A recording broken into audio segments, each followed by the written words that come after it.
Assalamualaikum warahmatullahi wabarakatuh. Kembali lagi dengan saya Muhammad Jihad An-Nafsi dan satu rekan saya. Perkenalkan, nama saya Dinyaristi Syaujana dari kelas A3 kelompok 8. Nah, di sini kami akan mengulas mengenai kelengkapan isi berita. Ada beberapa topik yang akan dibahas. Yang pertama, jenis-jenis berita. Yang kedua, struktur berita, syarat-syarat berita, juga formula berita. Nah, sebelum ke pembahasan yang utama, mari kita simak dulu perihal definisi berita yang akan disampaikan oleh rekan saya. Dan saya akan membahas tentang definisi berita. Berita berasal dari bahasa Sanskerta yaitu vrit yang dapat dimaknai dengan vrita dalam bahasa Inggris, memiliki arti ada atau terjadi. Beberapa orang memaknainya dengan vrita yang berarti kejadian atau sebuah peristiwa yang telah terjadi. Dalam bahasa Indonesia, vrita memiliki arti yaitu sebuah berita atau warta. Sedangkan menurut KBBI, berita merupakan cerita atau keterangan mengenai kejadian atau peristiwa yang hangat. Para ahli jurnalistik dan publistik belum ada yang mendefinisikan berita secara khusus dan bisa diterima secara umum. Namun, secara lebih sederhana, para ahli jurnalistik mendefinisikan berita sebagai apa yang ditulis oleh surat kabar, apa yang disiarkan di radio, dan apa yang ditayangkan di televisi. Jean Emily Spencer mendefinisikan sebuah berita sebagai suatu kenyataan atau ide yang benar, serta dapat menarik perhatian sebagian pembaca. Selain itu, pendapat lain juga dikemukakan oleh William C. Blair bahwa sebuah berita merupakan hal yang aktual dan dipilih oleh wartawan untuk dimuat dalam sebuah surat kabar karena aktual tersebut dinilai dapat menarik atau mempunyai makna tersendiri bagi pembaca. Sedangkan William S. Maulby mendefinisikan berita sebagai suatu penuturan secara benar dan tidak memihak dari fakta-fakta yang mempunyai arti penting dan baru terjadi. Penulisan berita di media, baik dalam media elektronik ataupun media cetak, harus memperhatikan 5W plus 1H, yaitu what, why, where, who, when, dan how. What, apa yang terjadi. Where, di mana peristiwa itu terjadi.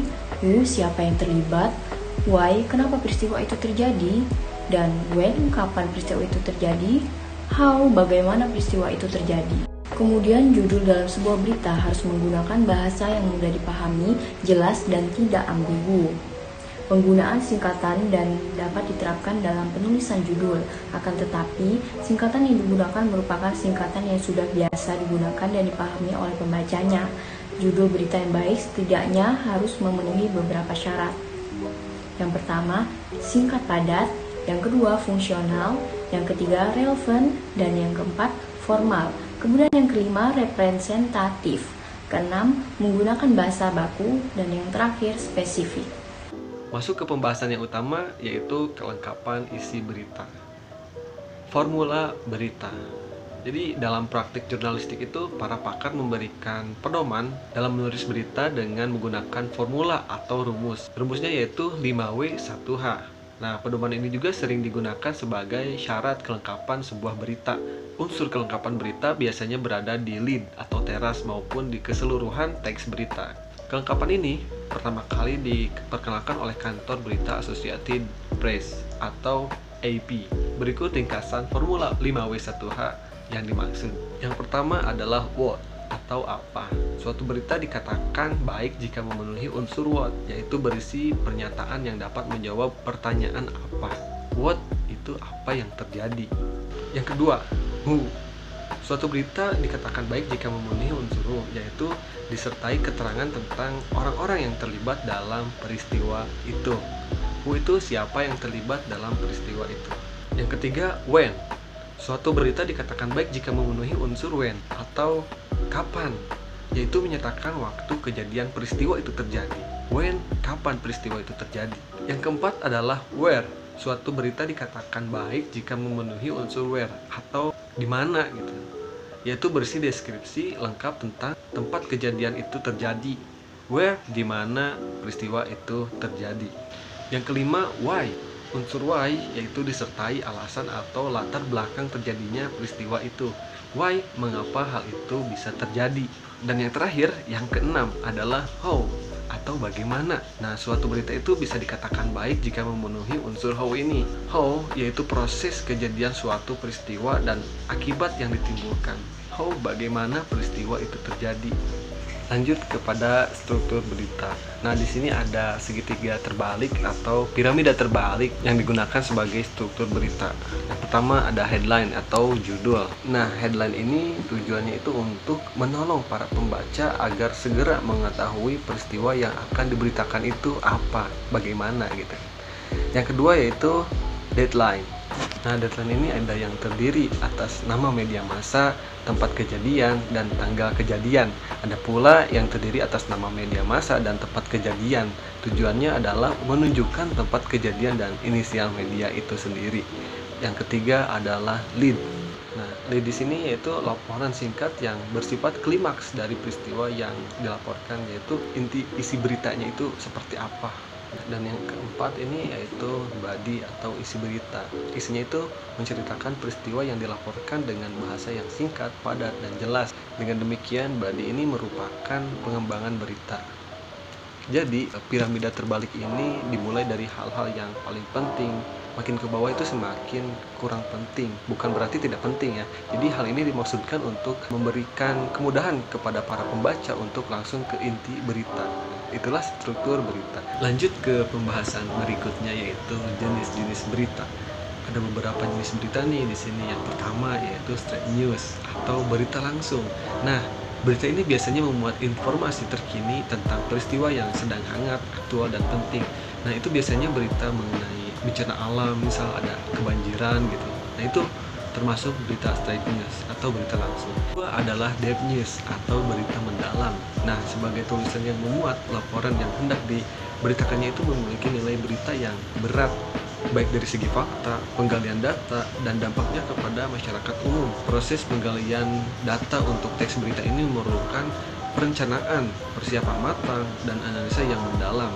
Yang ketiga ada investigation news atau berita yang dikembangkan berdasarkan penelitian atau penyelidikan dari berbagai sumber. Yang keempat adalah interpretative news atau berita yang dikembangkan dengan pendapat atau penilaian wartawan berdasarkan fakta yang ditemukan di lapangan. Dan yang terakhir, yang kelima adalah opinion news. Nah, berita ini mengenai pendapat seseorang, opininya seseorang. Nah, biasanya pendapat ini pendapat para cendekiawan, sarjana, ahli, atau penjabat mengenai suatu hal, peristiwa, kondisi, dan sebagainya. Itulah mengenai jenis-jenis berita. Pembahasan terakhir yaitu syarat-syarat berita. Apa aja sih syaratnya? Karena syarat berita ini menjadi ukuran penting tidaknya suatu berita. Curtis di McDougall dalam bukunya Interpretative Reporting yang dikutip oleh Sedia Barus dalam bukunya Jurnalistik, Petunjuk Teknis Menulis Berita menyebutkan 5 syarat berita. Di antaranya yaitu yang pertama yaitu kebaruan atau timeliness. Sebuah berita sangat terikat oleh waktu. Waktu sangat mempengaruhi aktualitas sebuah berita, sebab berita haruslah menyangkut hal yang baru terjadi atau timeliness itu dan aktual, terkini. Untuk itu diperlukan kecepatan. Yang kedua yaitu jarak atau proximity. Proximity atau jarak, faktor jauh dekatnya jarak antara tempat terjadinya perkara, peristiwa dengan penikmat berita mempengaruhi daya tarik atau nilai sebuah berita itu. Jarak juga bukan hanya dalam artian fisik, geografis, tetapi dapat pula dalam hal minat, bakat, dan profesi. Yang ketiga yaitu cuatan atau prominence. Nilai sebuah berita juga sangat ditentukan oleh cuatan atau hal yang ulung pada diri seseorang, benda, tempat, serta peristiwa. Yang keempat adalah human interest atau daya tarik kemanusiaan. Nah, berita juga dapat menyangkut hal yang memiliki daya tarik kemanusiaan atau sentuhan manusiawi. Semakin tinggi daya tarik kemanusiaan sebuah berita, maka semakin tinggi pula nilai berita tersebut. Dan yang terakhir, yang kelima yaitu akibat atau konsekuen. Nilai berita juga banyak ditentukan oleh pengaruh, akibat, dan dampak yang mungkin dapat ditimbulkan terhadap masyarakat luas. Dampaknya bagi kehidupan politik, sosial, dan ekonomi merupakan hal yang patut diperhitungkan oleh setiap wartawan dalam memproses sebuah berita. Nah, seperti itulah perihal kelengkapan isi berita. Mungkin hanya itu yang bisa kami sampaikan. Mohon maaf bila ada kekurangannya. Semoga sedikitnya bermanfaat. Wallahu muwaffiq ila aqwamit thoriq. Wassalamualaikum warahmatullahi wabarakatuh.